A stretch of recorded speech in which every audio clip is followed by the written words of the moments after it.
Hay'adda amniga BST ee dalka Norway ayaa ka digaysa ficilada ka dhalan kara ama ay ka fulin karaan dadka Iiraaniyiinta iyo sidoo kale kuwa iyaga la shaqeeya iyo hay'adahooda sirdoonka iyo shabakadaha iyaga ku xiranba gudaha dalka Norway kadib markii uu dagaal qaraar ka dhex qarxay wadamada Mareykanka iyo Israa'iil oo dhinac ah iyo wadanka Iiraan oo dhinac ah. Arrintan ayay hay'adda amniga wadanka Norway BST ku waramaysaa in ay suurtagal tahay oo ay ka digto yihiin dhacdooyinka ay ka geysan karaan kooxahan ku xiran wadanka Iiraan gudaha wadanka Norway. La taliye sare oo ka tirsan hay'adda amniga BST ee dalka Norway Erik Worm ayaa isagu warbaahinta u sheegay in hay'adaha booliska iyo amniga dalka Norway ay hadda la socdaan oo ay saadaalinayaan dhaqdhaqaaqyo suurtagal ah in ay howlgallo aan wanaagsaneyn ka fuliyaan gudaha dalka Norway shabakadaha ku xiran wadanka Iiraan maadaama dagaal ba'an uu ka socdo bariga dhexe.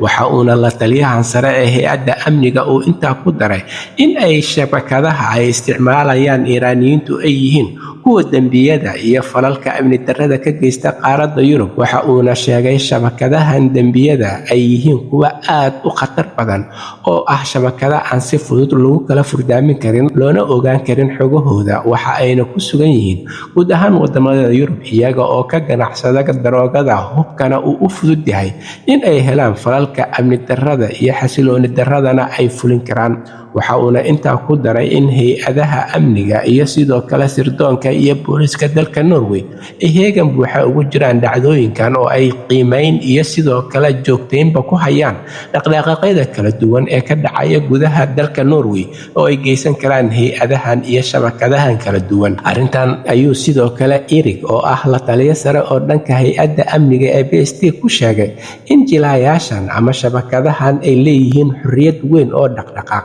marka ay ku sugan yihiin qaaradda Yurub. Waxa uuna intaa ku daray in ay aqoon buuxda u leeyihiin qaybaha kala duwan iyo meelaha ay doonayaan in ay ka beegsadaan guud ahaan qaaradda Yurub, hubkuna ay si fudud ku heli karaan. Waxa uuna intaa ku daray in hadda Norway feejignaan iyo sidoo kale taxadir dheeri ah oo dhaqdhaqaaqyada kala duwan iyo dhacdooyinka amnigeeda wax u dhimayo ee ka dhici kara ay hadda ku baraarugsan yihiin si joogtana ay ula socdaan hay'adaha kala duwan ee amniga, booliska iyo BST-da. Halka warka kiisa ugu door koraan uu idinkaga imaanayo waa Somali Voice in Norway ama codka Soomaaliyeed ee Norway. Waxaan idinla socodsiinayay aniga oo ah Cabdullaahi Shiine.